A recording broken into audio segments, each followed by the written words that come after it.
Welcome to my blog. অনেকদিন পর আবার হাজির হয়ে গেলাম আপনাদের সামনে নতুন আরেকটি ভিডিও নিয়ে।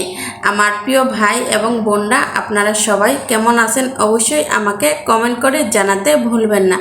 আর কে কোথায় থেকে আমার ভিডিওটি দেখতেছেন অবশ্যই আমাকে জানাবেন।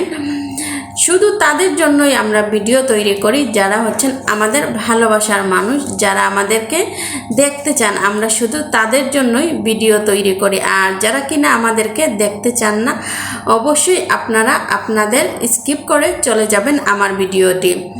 তো আজকে অনেক গুরুত্বপূর্ণ একটা আলোচনা করব। আমি ভিডিও ভাইরালের সেটিং নিয়ে আলোচনা করব। এই সেটিং কোথায় আছে এবং কিভাবে সেটিংটা চালু করতে হয়, আপনারা সেটা জানতে হলে আমার সম্পূর্ণ ভিডিওটি স্কিপ না করে দেখতে হবে। তাহলে চলুন আমরা মূল আলোচনায় চলে যাই। আসলে ভিডিও ভাইরালের কি কোনো সেটিং আছে? অনেকে বলেন সেটিং আছে, খুব সহজে অনেকে সেটিং দেখিয়ে দেন। আদৌ কি সেটিং আছে নাকি এগুলা সব কিছুই ভুল ধারণা? আজকের যদি আমার আলোচনাটা আপনারা শুনেন তাহলে অবশ্যই আপনারা বুঝতে পারবেন। ভিডিও ভাইরালের যদি কোনো সেটিং থাকতো তাহলে এত কষ্ট করে দিন রাত পরিশ্রম করে ভিডিও তৈরি করার কোনো দরকার ছিল না। অটো সেটিং চালু করেই আমরা ভিডিও ভাইরাল করে নিতে পারতাম। আমি আজকে 2 বছর ফর্মে কাজ করতেছি। হ্যাঁ, মানতেছি আমার কোনো ভিডিও এখন পর্যন্ত ভাইরাল হয় নাই। যদি কোনো সেটিং থাকতো তাহলে তো অবশ্যই সেই সেটিংটা আমি সর্বপ্রথমে চালু করে নিতাম। আসলে এটা শুধু মানুষ ভুল ধারণা দিয়ে যায়। ভুল ধারণা যারা বিশ্বাস করেন এবং সেটিং খুঁজেন, আসলে কোথাও কোনো সেটিং আপনারা খুঁজে পাবেন না যে ভিডিও ভাইরাল।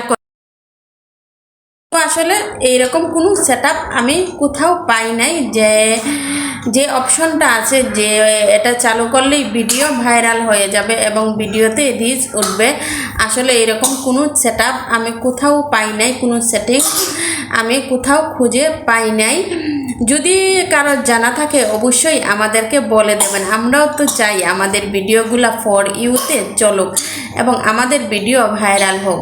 আমার জানা মতে সেই রকম কোনোই সেটিং নেই যেখানে কিনা ভিডিও ভাইরাল করার মতো সেটিং আছে। যদি থাকতো তাহলে এত পরিশ্রম, দিন রাত পরিশ্রম করতে হতো না। আমরা অটো সেটিংটা চালু করে আমরা অটোই ভিডিও ফর ইউতে নিতে পারবো। যখন ফর ইউতে ভিডিও চলার এমনিতেই চলবে, যখন কিনা ফেসবুক নিজ থেকে চাইবে যে আপনার ভিডিও ফর ইউতে চলুক তখনই চলবে, তার আগে চলবে না।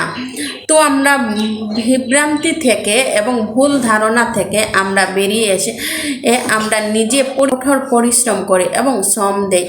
আর যারা এই ধরনের ভুল আইডিয়া দেন তাদের কাছে আমার অনুরোধ রইল, প্লিজ এইরকম করে ভুল আইডিয়া আমাদেরকে দেবেন না। আমরা অনেক আশা নিয়ে ফেসবুক প্ল্যাটফর্মে কাজ করতে আসছি। আপনাদের ভুল একটা পরামর্শের কারণে আমাদের ছোট ছোট কন্টেন্ট ক্রিয়েটারের জীবন নষ্ট হয়ে যেতে পারে।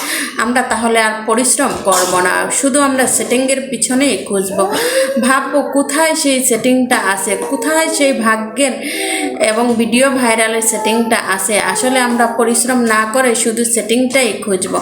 তাই আপনাদের কাছে আমার অনুরোধ রইল, প্লিজ আপনারা আমাদেরকে ভুল বিভ্রান্তিতে ফেলবেন না। যদি পারেন সঠিক পরামর্শ আমাদেরকে দিবেন এবং আমাদেরকে সঠিক পথটা দেখাবেন। আমাদের তো কেউ সঠিক পথ দেখান না। কাউকে যদি আমরা কোনো প্রবলেমে পড়ি, তো আশা করব আমাদের ভুল পথ না দেখিয়ে আপনারা অবশ্যই আমাদেরকে সঠিক পথটা দেখাবেন।